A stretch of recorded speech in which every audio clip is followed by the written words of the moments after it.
It's been long enough. I guess I have to talk about it now. If I sound a little bit quieter, I'm recording at a very weird hour. So, not trying to wake the girlfriend up as much as I can. But also, if you've listened to the previous two episodes about me discussing games 1 and 2, and then games 3 and 4, this will be the final episode in that series, obviously.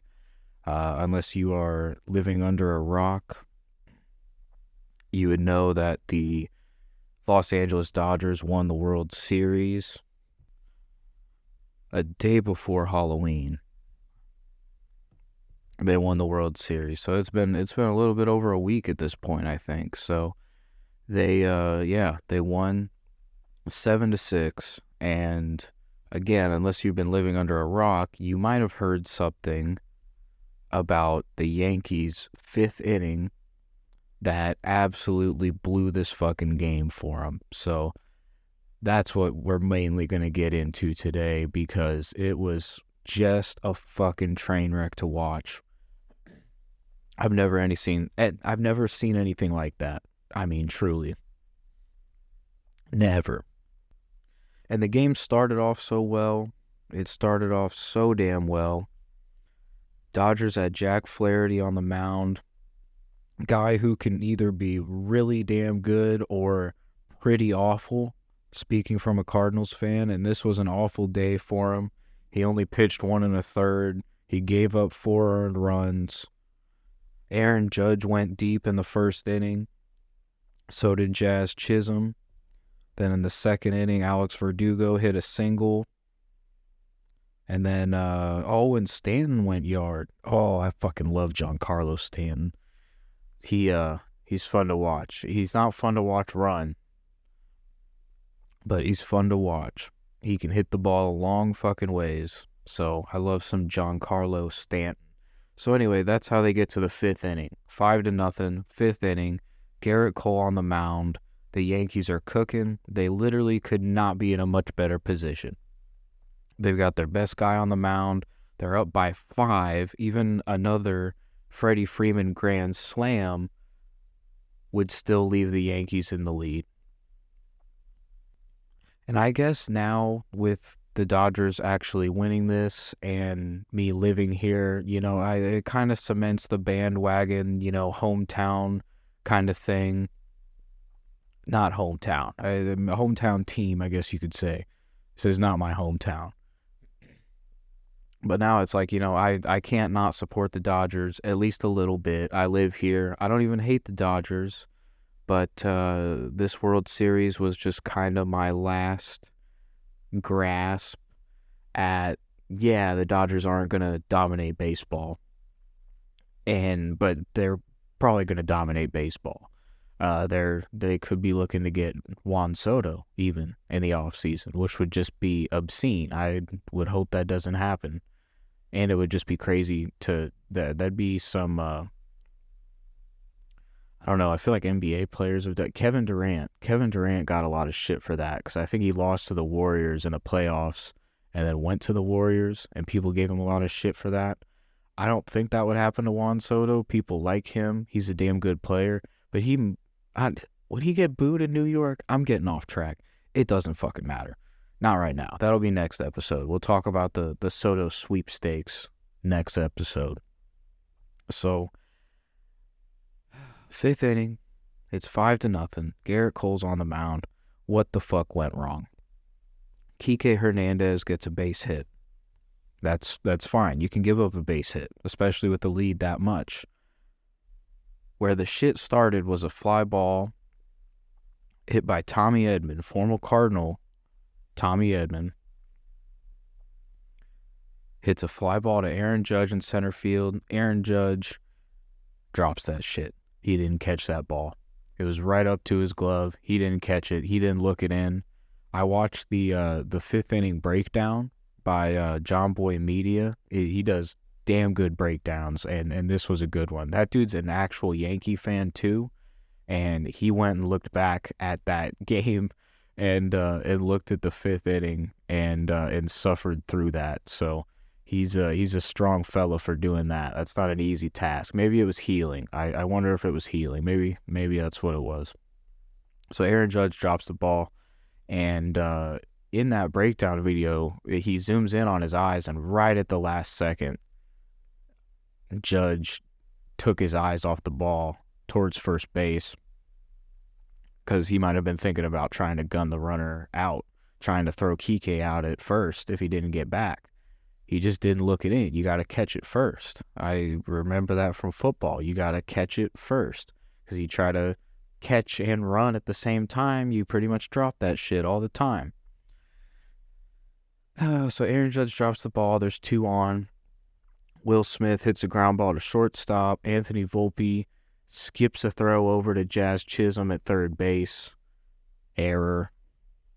Bases loaded. No outs. Garrett Cole, he's got to get strikeouts. He strikes out Gavin Lux and Shohei Ohtani, the bottom and up to the top of the order. We get to Mookie Betts hitting second. 2 outs, bases loaded. This is what really fucked it. And this is the title of I always say video. It's the episode. Title of the episode. If you want the closest thing to video, it's on YouTube at Moose Media. Mookie Betts hits a slow-ass ground ball to first base. Anthony Rizzo, fields the ground ball. Maybe he could have fielded it a little bit faster, but here's where I think the issue was. As a pitcher, you know that anything hit over there to first base or even questionably to second base or first base, you have to run over there and cover first base until the first baseman waves you off.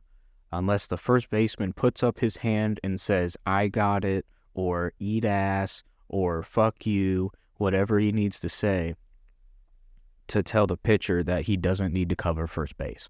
That's what you need to wait for as a pitcher. I feel like that shit's universal. I feel like everybody who played baseball and especially pitched in baseball knows that that's just the rule. Because what happened, Anthony Rizzo fields the ground ball. He doesn't do it especially fast. Mookie Betts is hustling.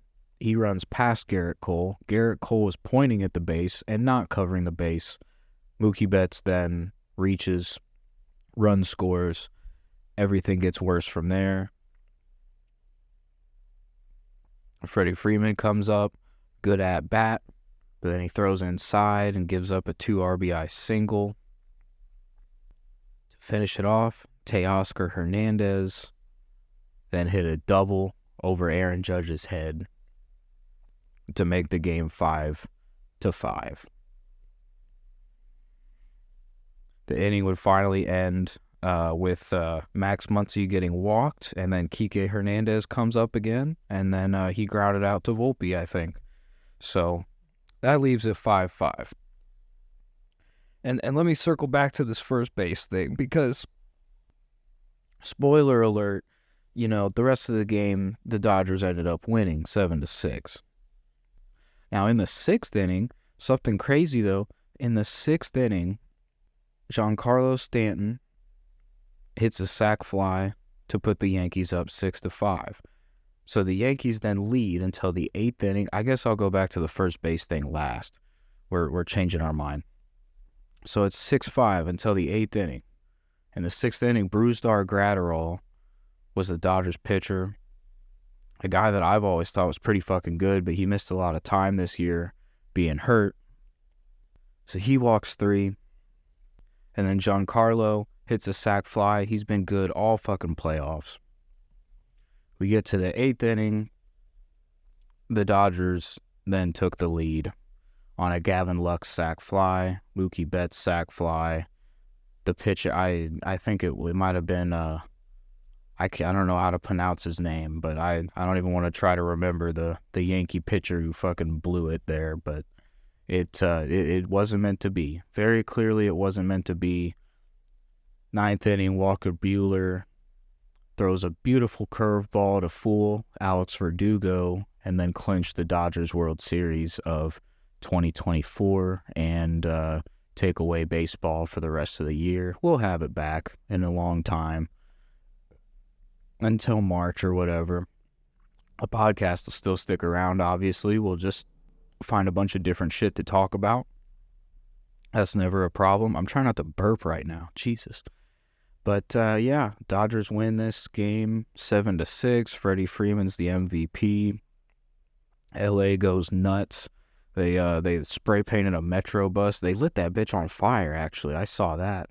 It was nowhere near me. They went to downtown to go do that shit, but yeah, they like lit a bus on fire. I saw a video of a guy fucking up his hand, lighting fireworks.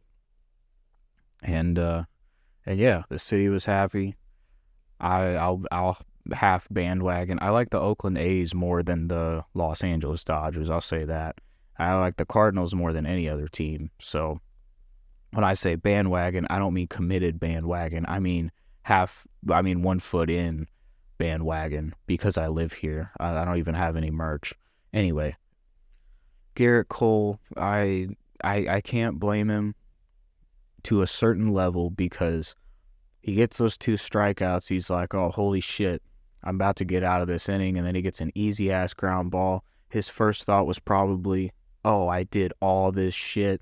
You got it. That's a slow ground ball. You can charge it. You can step on the base. It's okay. Because he probably just was immediately relieved once that ball hit the ground. And once he realized that he was going to get out of the inning, should have got out of the inning. But it just went tits up from there. And, I can't blame him at a certain level. For if his immediate thought was, I did all this, please just please just do this. Please just handle this, Anthony. But I just think it's more Garrett Cole's fault than Rizzo, because as a pitcher, at a certain level, you just got to know that you have to run to first base until you're called off. Because Anthony Rizzo, he looks up and he was clearly expecting someone there to help him out. And he wasn't there. And the damn good pitcher who was about to get through that fucking crazy inning already. He was about to get through it, and then it just got way crazier after that. But it was unfortunate. You got to run to first. You just got to run to first. Name drop the title. That was lame. All right. Well, I'm going to wrap it up. This was a little quick. But, yeah, again, I'm recording at a weird hour. It's about to be the weekend, so if you're listening to this the day it comes out, or whatever day you're listening to this, I hope you have a great weekend. And if you're listening this far, as always, I really appreciate it. And we'll have another episode this week. We'll probably talk about Juan Soto a little bit. And, yeah, thank you again.